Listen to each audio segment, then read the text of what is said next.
Joined by Wallaby coach Robbie Deans, and Robbie, a great day. It must have been great to stand on the stage and see all the athletes on top of the member. Well, lucky are they. It's a good concept, and no doubt it'll be a good weekend. Rugby-wise, you're here today. What are you going to be teaching the rugby players or showing the rugby players? Just telling them to do what they do. Really, they've got games coming, obviously, so we'll just cover some concepts in the game, but they're all pretty well supported. It's just to be here and support them, really. It's good to have the opportunity to be here. Australian rugby must put high importance on something like this. Well, it's obvious because you're here and Chris Whitaker's brother Ben, is it Ben? Yes. They're here. How much importance do Australian Rugby Union put on something like you can be now? A huge amount of importance, and this is where it starts and finishes, to be fair. I think a lot of young blokes don't appreciate that so much at this age and at this stage, but I put the question to a group last week. I challenged them around it was a group that was supporting rugby. It was actually in Newcastle, in the Hunter region. I put the question to them, what's the most critical level? And most people would respond and say the top end, the Wallabies. But the fact of the matter is, every level is critical. And the key for the game to thrive and do well is to support every level such that no matter which position in the game a player is at, they get a good experience and they get the support they need. So they want to repeat it and they thrive. Okay. And it's fascinating, but those that are lucky enough to go right through and represent their country will often look back with the benefit of hindsight and say, well, it's actually no different at the top end from the supposed the grassroots, the bottom end. Okay. It's still the same game, the same things are important. Okay. Change tack a bit. What's your opinion on how the Australian Super 15 teams are going at the moment? It's a great competition. We've got 20 domestic fixtures where previously we only had 6. So from that perspective, it's fantastic. In terms of from an outcome perspective, obviously there's fluctuations, but we inevitably will be better for the elongated format, more rugby, bigger part of the calendar year, bigger part of the geography.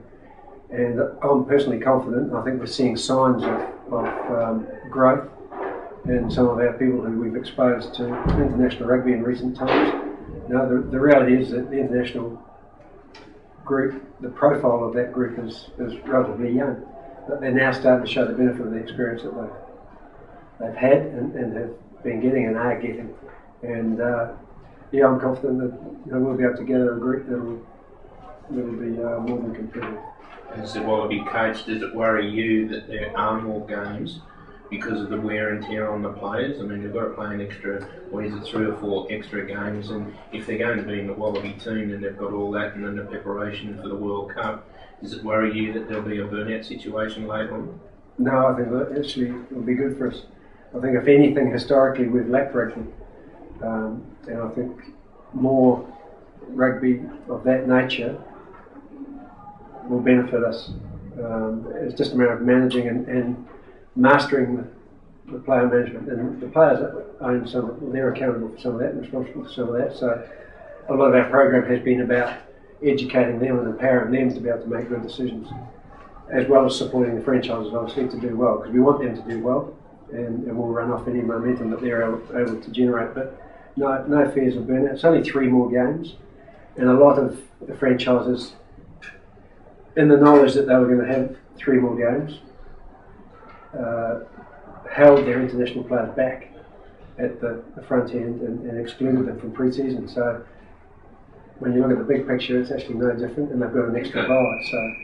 Okay. Now it's a World Cup year, of course, with the World Cup being in New Zealand. What added pressure will that be on the Wallaby coach? It's none. It's more on them, to be fair. Okay. We obviously hope to create a bit of pressure. Mm-hmm. There'll be a massive expectation on the All Blacks. There's been a lot said about that, a lot said about their history in this tournament, but I guess it's no coincidence that the only World Cup they have won was in New Zealand, so they will play out of their skins. You know, I've talked about playing in front of a stadium of 4.5 million, that will be the case. But we hope to create some pressure for them. And yeah, no, I mean, it'll be a challenge, but it's one that we're really looking forward to. Yeah, there's been some talk in the press about one player in particular, Dan Vickham. Reports also suggest that he's been in touch with you and talked to you. Where is he at the moment? Because as I understand in England, he's had a year off. If his body's fit and able, would he come into selection for the Wallabies for the World Cup? He's available. How fit he is, we'll find out when he returns. He has played a little bit of rugby for Northampton, but he's also had some injury challenge. He had a fracture in his lower leg, which required a pin. But knowing Dan, he's very excited about the prospect of playing. But you're right, it is a long shot, given that he hasn't played at Super Rugby level for a long time. But anyone can pull it off. It certainly is a very single-minded individual. So it's certainly a good backstop for us. But in terms of certainty around him succeeding and being selected in the first instance, yeah, there's a lot of water that's going to go under the bridge to that end. And there's a lot of good players who are pushing hard for those spots here as well. Yeah. Do you think you'll be selecting an extended squad? Because once the Super 15's over, I think you've got Samoa and then the Tri-Series and Bledisloe Cup games before the World Cup. Will you be picking an extended squad and then playing them players, or will you decide early what is your best squad and playing them? Well, there's always the vagaries of injury and form, but what we will do is announce a squad of 40. The Super Rugby final is on July the 9th. On July the 11th, we'll announce a squad of 40 for the Tri-Nations, which will include the Samoan Test. And on our return from South Africa, prior to our last Bledisloe fixture against New Zealand and Brisbane, I think it's July the 18th or 19th, we will resolve a World Cup squad of 30. So that 40 will be rationalised. We'll travel with 26 to Africa and it'll be rationalised to 30 for the World Cup, and we'll stay as 30 from that point on. Alright, one thing that's always not been a concern, that's a wrong point. One thing that I've always wondered is what input does the Wallaby coach have on the Super 15 franchises in Australia? If there is a player playing out of position, you want to see him play in another position that would suit what you want to do in the Wallaby situation. Do you call up the coach and say, hey, can you try him out at whatever that position happens to be? Do you have an input in the positions that the particular players play?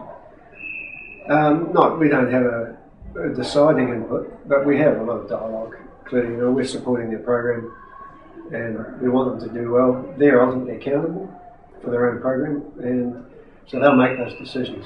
But we'll have discussion. Personally, I just act as a bit of a backboard, try and stimulate them, challenge them, and am available as an independent sounding board for any ideas that they have, which is quite valuable from a coaching perspective.